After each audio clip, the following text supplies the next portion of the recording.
구약성경 창세기 11장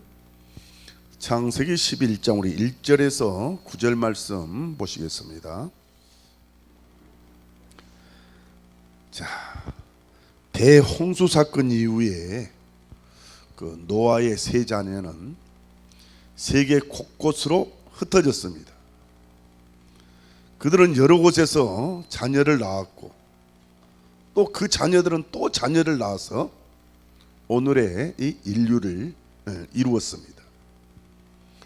이처럼 인류는 노아의 세 자녀를 중심으로 나누어집니다. 자, 그런데 창세기 11장에서는 피부와 언어와 문화가 아니라 하나님을 사랑하고 경외하는 사람과 하나님을 경외하지 않는 사람, 이러한 사람으로 이 인류를 구분하고 있습니다. 사실 오늘 사는 누구든지 하나님을 믿고 하나님의 계심을 경외하는 사람과 또 하나님의 존재를 믿지 않고 무시하고 물질 중심으로 사는 사람들이 있습니다. 자, 오늘 이 창세기 본문 1절부터 9절까지는 하나님을 경외하지 않는 그룹에 대해서 지금 말을 하고 있습니다. 이들이 어떤 사람인가? 바로 바벨탑을 쌓는 그러한 사람들입니다. 그리고 11절에서부터 32절까지는 이 셈의 후예들로서 하나님을 경외하는 그룹입니다. 그러므로 이렇게 하나님을 경외하지 않는 그룹은 자연스럽게 함과 야벳 족속임을 알 수가 있지요. 그리고 하나님을 경외하는 그룹으로는 셈에서부터 아브라함까지를 설명하고 있습니다.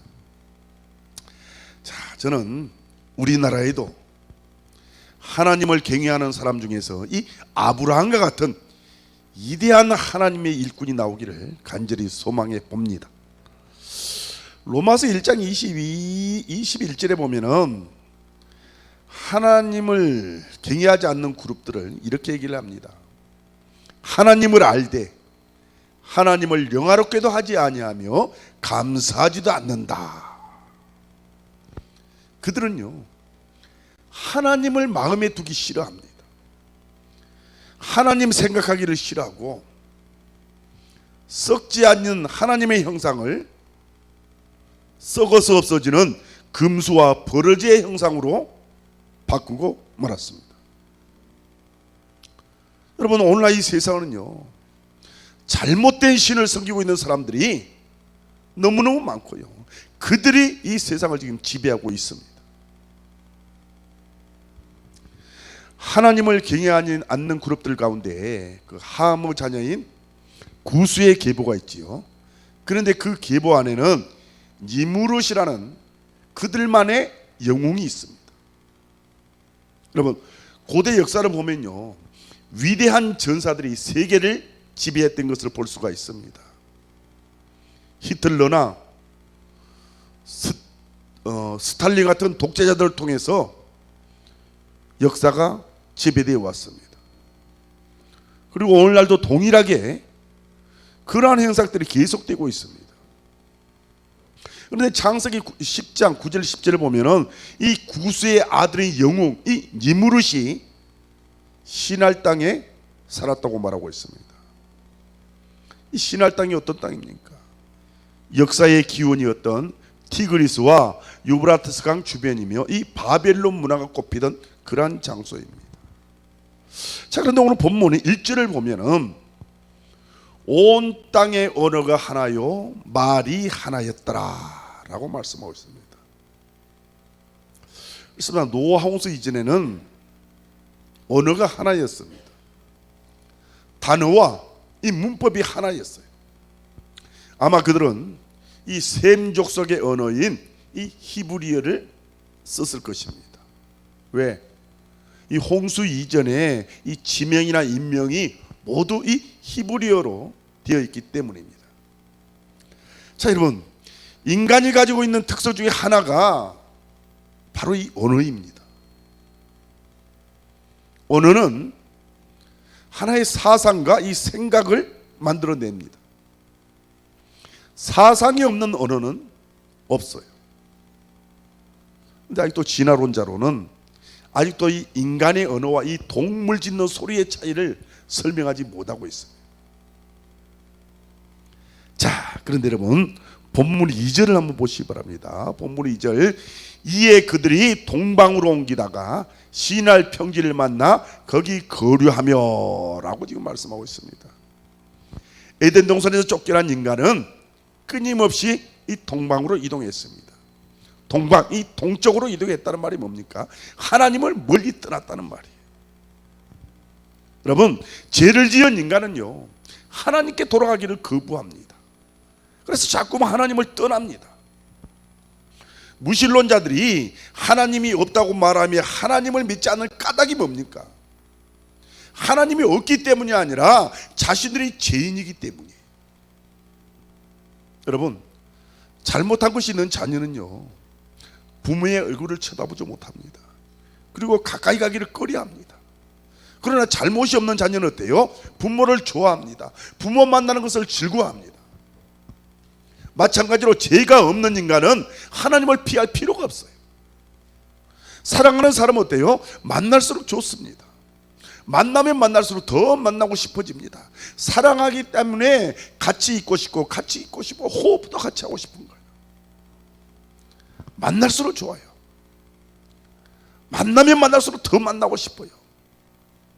그러나 죄를 지으는 인간은 어떻습니까? 하나님이 두렵고 무섭습니다. 왠지 심판하실 것 같고 왠지 비밀을 다 알고 계실 것 같습니다. 그래서 가능하면 하나님에게서 멀리 떠나려고 합니다.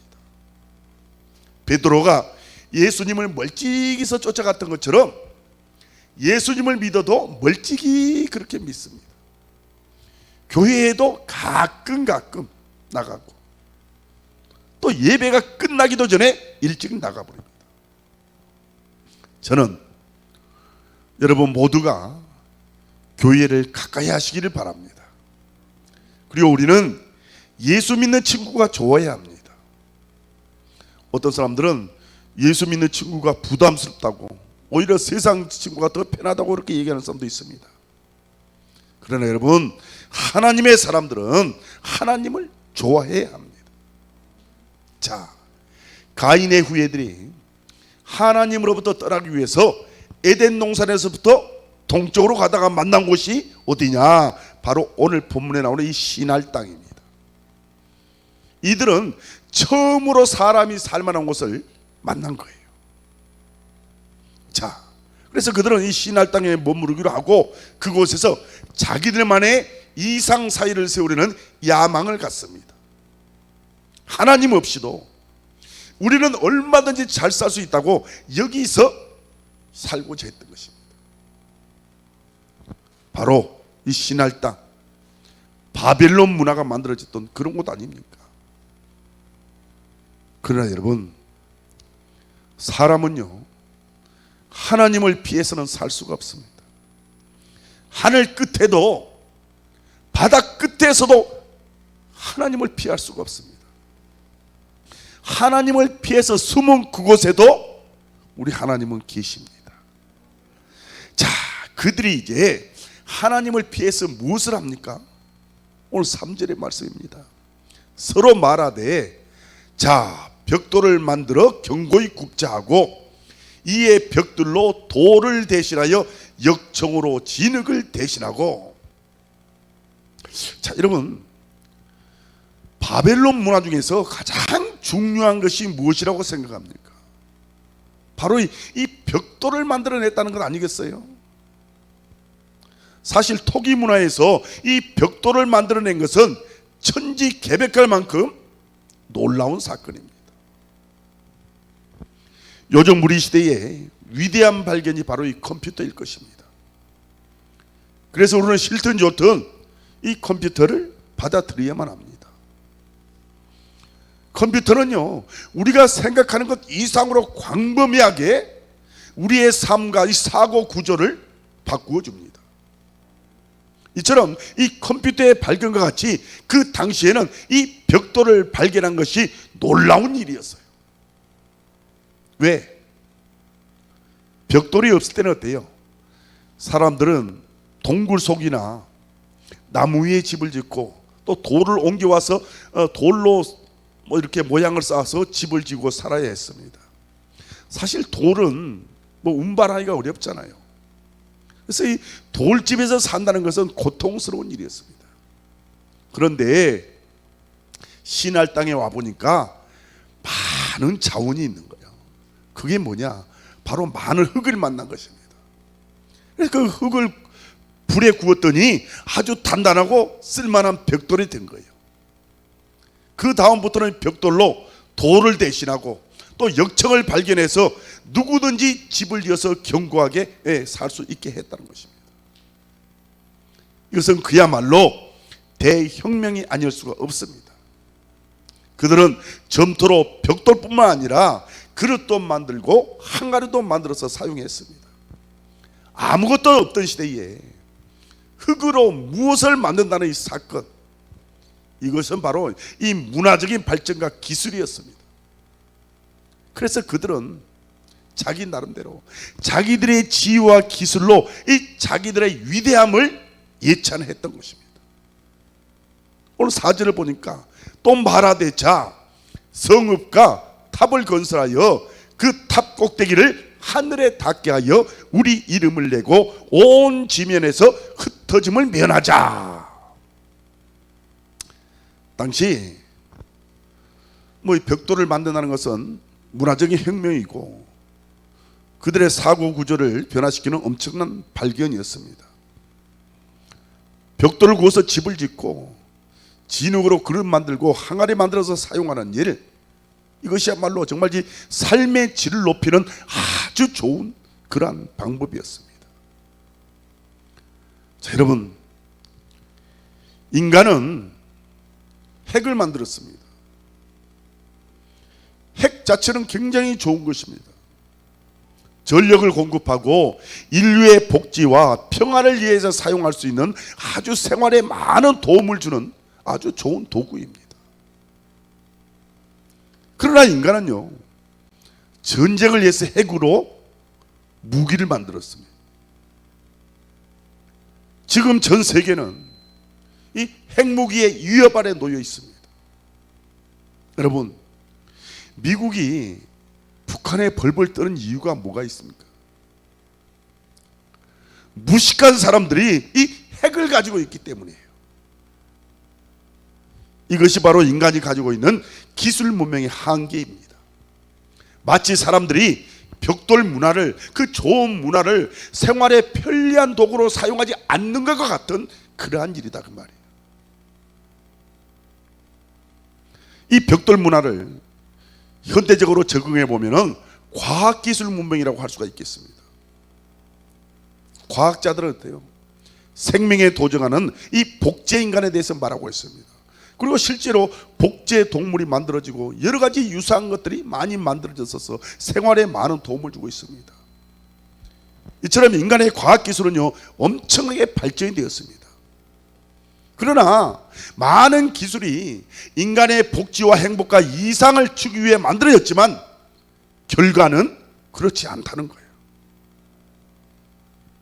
핵이 인간을 위협하는 무기가 되었듯이 모든 과학기술 문명은 인간을 노예로 만들어가고 있습니다. 인간을 종으로 만들어버리고 비인간화하여 행복을 앗아가고 있습니다. 여러분, 자동차가 참 편리하고 좋습니다. 그러나 이 자동차 때문에 생기는 공해와 스트레스는 엄청납니다. 고로 문명의 이기는 이기가 아니라 바로 악기입니다. 오히려 인간을 빨리 죽게 합니다. 우리는 4절 말씀을 통해서 이 인간의 본질을 볼 수가 있습니다. 사람들이 벽돌을 만들어서 바벨탑을 만들었어요. 이것이 바로 인간의 모습입니다. 여러분, 인간은요, 우리가 착각하고 있는 것처럼 그렇게 고상하고 위대한 존재가 아닙니다. 이론대로 되는 그런 존재가 아니에요. 여러분, 공산주의가 망한 이유가 뭡니까? 바로 그거예요. 이론대로라면 그 사회가 잘 될 것으로 보이지만 결국은 실패했잖아요. 왜? 그 이론들은 인간이 죄인이라는 사실을 관고하고 있었기 때문입니다. 인간의 본질이 악하기 때문에 아무리 좋은 제도와 방법일지라도 인간은 그것을 결국 악하게 사용하고 만다는 것이에요. 자, 여러분, 그들은 이제 벽돌로 탑을 쌓기로 했습니다. 인간이 편하게 살기 위해서가 아니었습니다. 그들이 탑을 쌓는 이유가 뭡니까?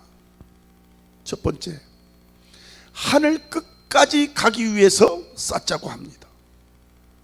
이것은 하나님을 만나기 위해서가 아니라 하나님께 반항하기 위함입니다. 이것이 바로 인본주의예요. 하나님처럼 되고 싶은 것이 이 인간의 생각이에요.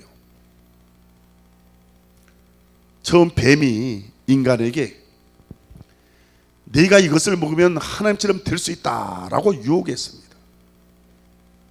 하나님의 말씀을 거역하는 것이 하나님이 되는 수단이라고 마귀는 계속해서 하나님께 반항하기를 부추깁니다.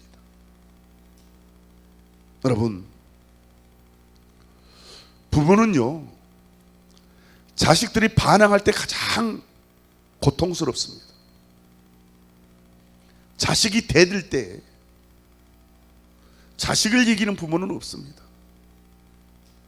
이것이 바로 죄의 열매예요. 이처럼 마귀는 우리에게 하나님께 대들어라, 그러면 하나님처럼 될 것이다, 유혹하고 속여요. 이것이 바벨탑 사건이 보여주는 영적 진리입니다. 인간의 최대 유혹은 뭡니까? 신이 되려는 유혹이.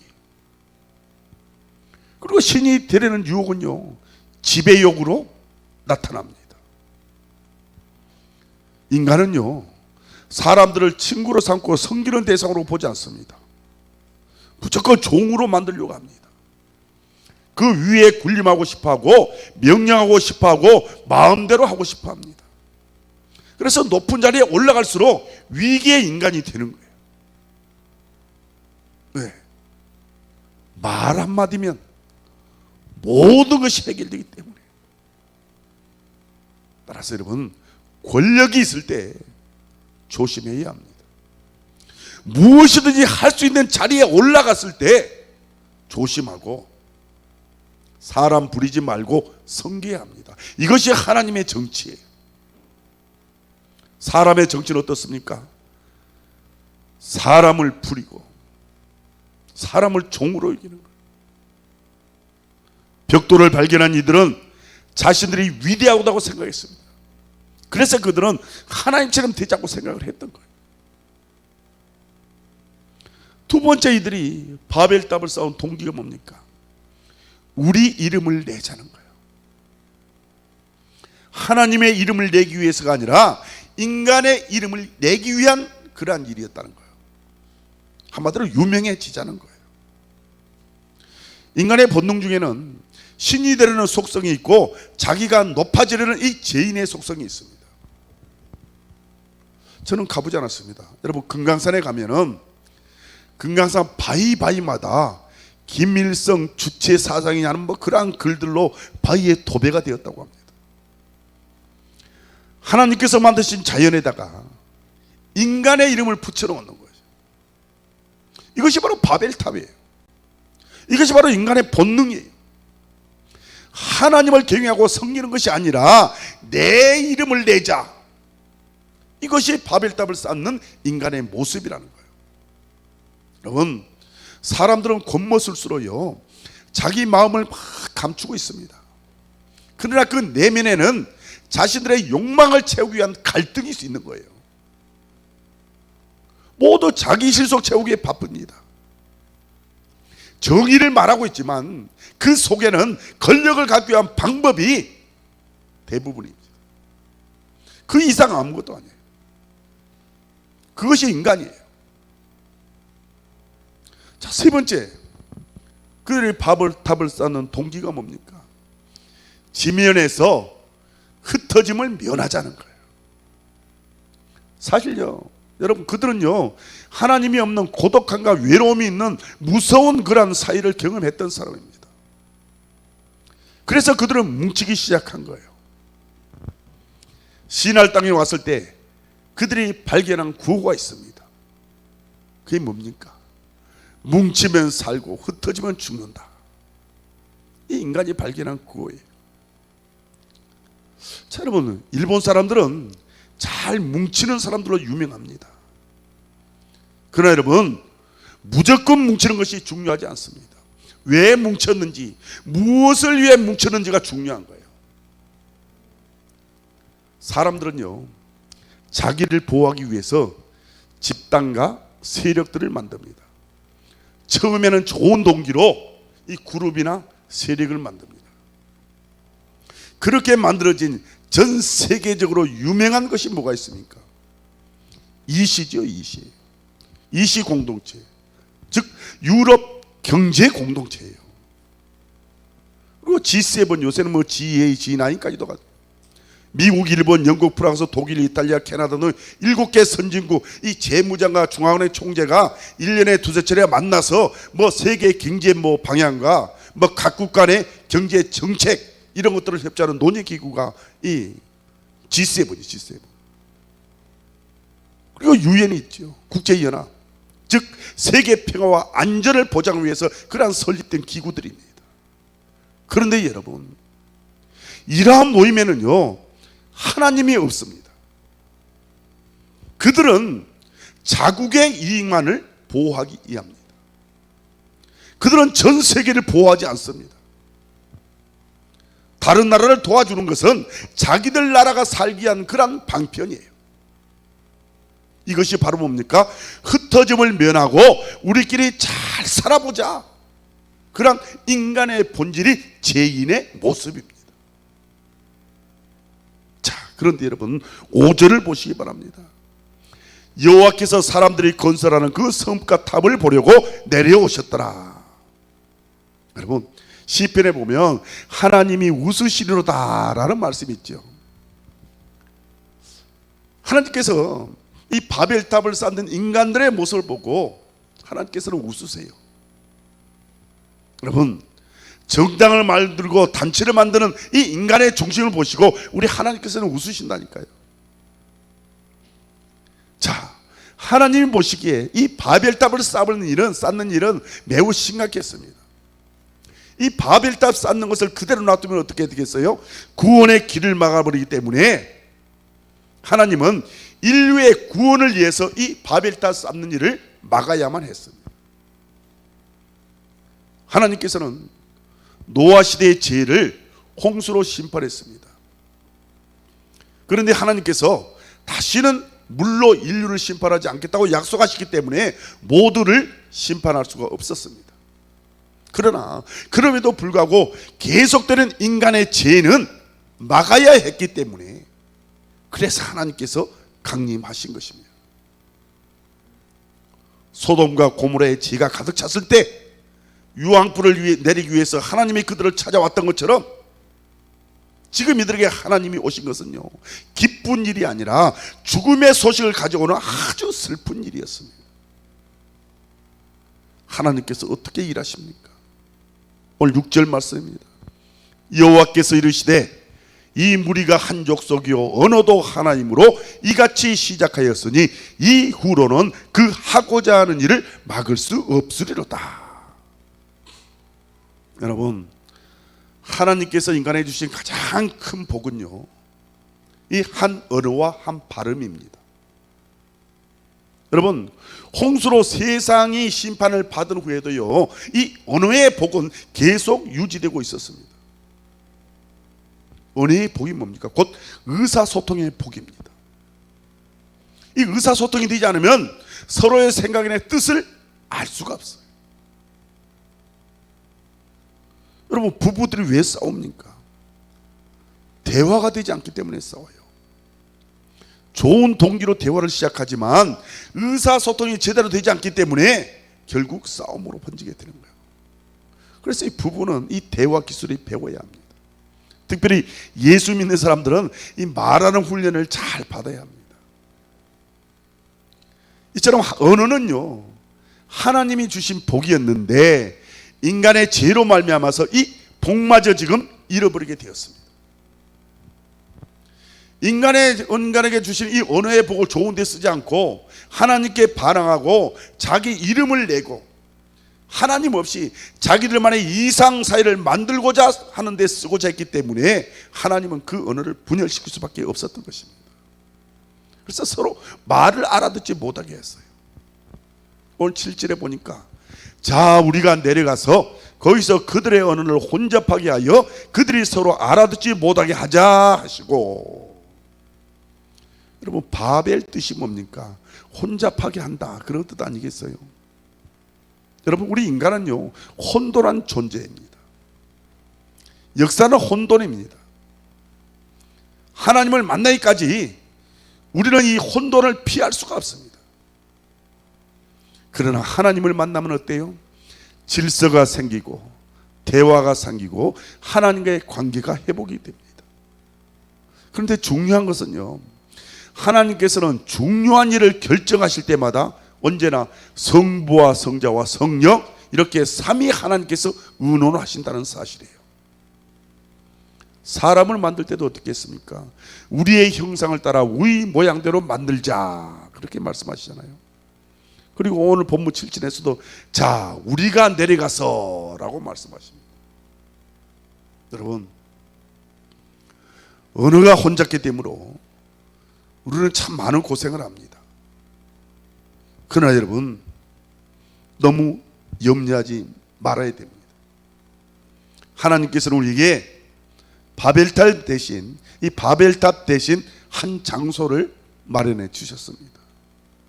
그것이 뭡니까? 바로 다락방이에요. 다락방.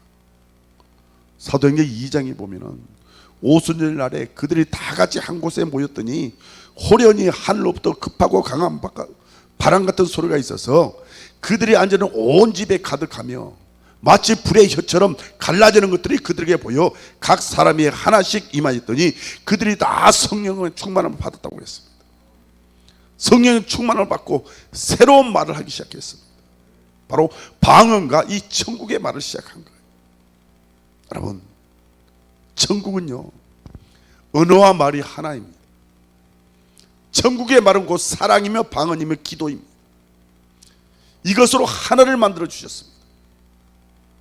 여러분, 하나님을 믿는 사람은요, 백인이나 황인이나 흑인이나 다 하나입니다. 무식한 사람이나 유식한 사람 하나입니다. 야만인이나 헬라인이나 하나입니다. 이방인이나 이스라엘 백성이나 그리스도 안에서 하나입니다. 한 언어, 한 영, 한 몸, 한 지체 되는 것, 이것이 바로 하나님을 믿으면 받는 복이라는 것이요. 하나님을 믿으면 마음의 갈등이 사라집니다.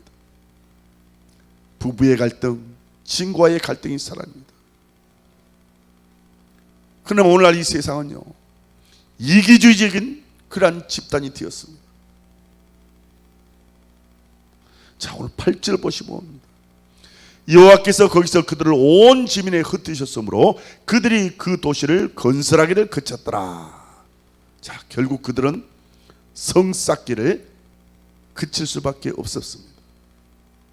여러분, 바벨탑을 쌓은 인간은요, 하나님을 만날 수가 없습니다. 바벨탑 안에서는 자신의 기술과 예술, 철학, 능력만을 믿습니다. 여러분, 우리가 이 물질 세계 속에서만 살아간다면요, 돈과 기술과 같은 쾌락만 보입니다. 거기에서는 하나님을 볼 수가 없어요. 그러므로 하나님을 만나기를 원한다면 이제 우리가 그곳에서 나와야 합니다. 그리고 하나님께서 만드신 창공과 넓은 세계를 보아야 합니다. 그래야 하나님을 느낄 수가 있습니다. 우리가 하나님을 느끼지 못하는 것은 뭡니까? 아직도 이 바벨탑 안에 갇혀 있기 때문에. 그리고 지금도 이 마음의 바벨탑을 쌓고 있기 때문입니다. 때문에 하나님께서 행하시는 일이 무엇입니까? 오늘 9절 말씀입니다. 이 시간 우리 한 목소리로 9절 말씀 합독하고 말씀을 마치도록 하겠습니다. 우리 9절 한 목소리로 합독하겠습니다. 시작. 그러므로 그 이름을 바벨이라 하니 이는 여호와께서 거기서 온 땅의 언어를 혼접하게 하였습니다. 여호와께서 거기서 그들을 온 지면에 흩으셨더라. 아멘. 여러분, 자, 우리 인간이 가야 할 길이 어디겠습니까? 우리는 바벨탑이 아니라 성령이 맺던 다락방, 바로 이 교회로 옮겨져야 할 줄 믿습니다. 이때 하나님의 나라와 언어와 천국이 회복되는 것입니다. 아무쪼록 한 주간 살아갈 때에 바벨탑을 쌓고 바벨탑에 갇히는 어리석은 인간이 아니라 우리의 마음속에 성령님을 모시고 성령 충만함을 받아서 하나님의 나라와 언어와 천국이 온전히 회복되는 그러한 복된 한 주간이 되시기를 예수님의 이름으로 간절히 축원합니다.